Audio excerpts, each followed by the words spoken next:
แบบกันทั้งนั้นครับ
อะไรพี่แม็ก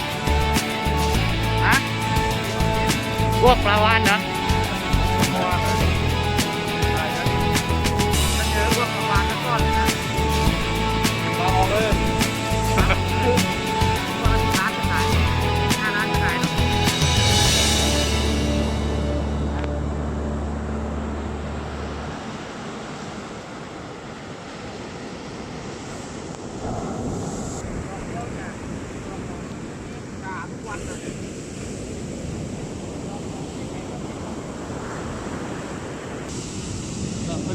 ลงไปยืนในคลื่นมันซัด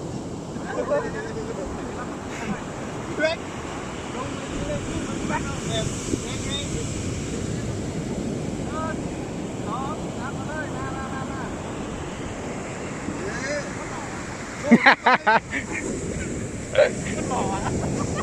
โรยมาจากไหนลูกโรยมาจากทะเลดูที่มีอะไรมั้ยหลายอย่างนะครับ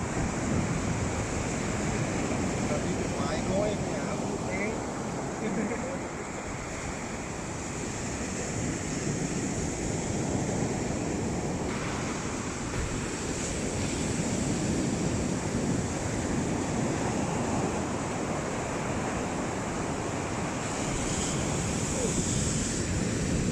จังหวะแบบนั้นเลยของแบบให้มันซัดเรา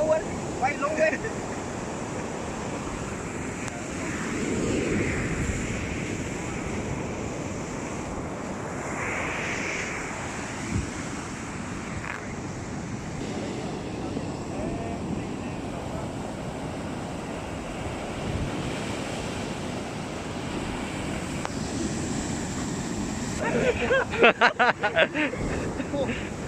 ไว้เอานี่พุงนี่อยู่ตรงนี้แจ้มนี่ตรงนี้มันติดไอ้ต้นหมดอันแรกกลองนี่แม็กกลองที่ผมกัดมันเหรอถ้าตีตรงนู้นไปจะได้ไหม